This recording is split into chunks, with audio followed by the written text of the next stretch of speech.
So what is Empyreal? In a nutshell, Empyreal is a third-person action RPG about transcendental revelation.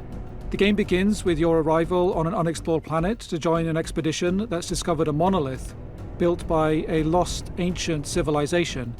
And so you are immediately presented with these grand questions. Why is it here? Who built it? What was its original purpose? And perhaps even what power might it still contain? And as you progress through the story, you'll explore themes and ideas about humanity's place in the cosmos. Some of these themes have largely fallen out of favour in the modern world, perhaps you could even say postmodern world. Things like duty, sacrifice, a tragic view of life, a sense of civilizational impetus, the idea that humanity is on a journey through history and that there is a meaning and purpose to that. And so as you uncover what this ancient civilization managed to achieve, the question you have to consider is whether this still has relevance to the modern world. Despite all of its technological advancements, has the modern world forgotten some things that are important to humanity's story?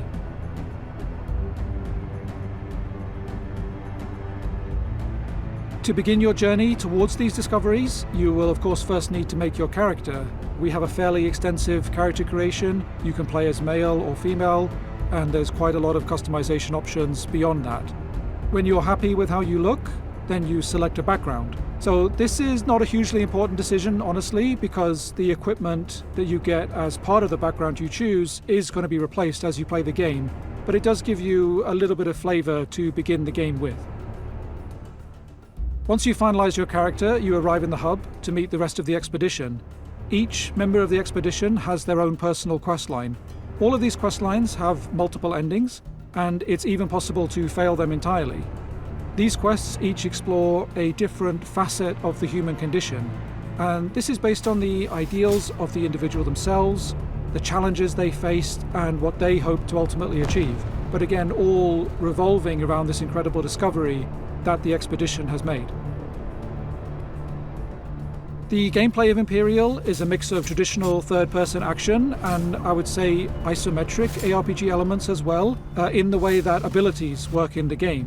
The first thing to take note of is which weapon archetype you want to use, as this will have a big effect on your overall playstyle. Each weapon comes with its own core moveset, and they differ quite a lot from each other. You can change this later on, so it's not a class-based system. You pick up loot, and you can change your equipment, and that includes the weapon, which will change your core moveset. But in addition to that, and this is where those isometric ARPG elements come in, you equip abilities to your action bar. But you can only have a limited number of them equipped, so you equip 4 abilities, and in addition to that, an ultimate ability, but there are many, many more in the game. Choosing what abilities you like is a big part of making your build. Other aspects of character progression and making your build is of course finding new equipment, which is the main way to increase your stats or gain new stats. So there is a strong RPG aspect to the gameplay, but there are skill-based elements as well. You can do perfectly timed attacks, deflects, parries, and even some abilities have extra effects if they are perfectly timed. One of the most important and unique features of the game is something that we call cartograms. Cartograms are the levels that you play in the game, and you can almost think of these as a blueprint for some of the aspects that you're encountering in a level. I want to highlight that we don't do procedural level design. We do the level design by hand because we wanted to create all sorts of interesting details, shortcuts, hidden nooks and crannies, and things like that. But what enemies you face, what loot you can find, how many lives you get, what element you'll need a matching resistance to, all of these things and several more are randomly generated. So while the overall level layout is fixed, there'll be many ways in which each level is different depending on the attributes of the cartogram you're using to access it. One of the key things that is decided by the cartogram is the loot table of the boss, which means you can somewhat target the items that you're going for. There's still an element of chance to this. A boss might only drop 2 out of a possible 4 items in a loot table, as an example, but it does give you some ability to direct your playtime towards the goals and rewards that you have in mind. The last thing to note with cartograms is that you can actually share these with other players. So if you found a cartogram that had a really powerful item, you can share it with another player so they have a chance of getting it too. You could give it away or you could trade it. So there's a cooperative aspect which allows players to share the cool levels they find with each other. I think it's important to emphasize that Empyreal is a single-player game. It plays like a single-player game, but we do have a few asynchronous, cooperative multiplayer elements that will allow you to just feel the presence of other players in the world as you play through it. And my personal favorite of these is a feature that we call Into the Ether. When you defeat a boss, you'll get this tear in the ether appear, and this is an opportunity for you to donate, essentially gift an item from your inventory into the ether, and this will cause it to potentially appear in another player's game. And if it goes through this process, it will get a big increase to its stats. But there's no immediate direct reward for you doing this, which means it's really up to the players, in fact the community as a whole, to make it work. And I'm quite curious to see how, or even if, players engage with this feature.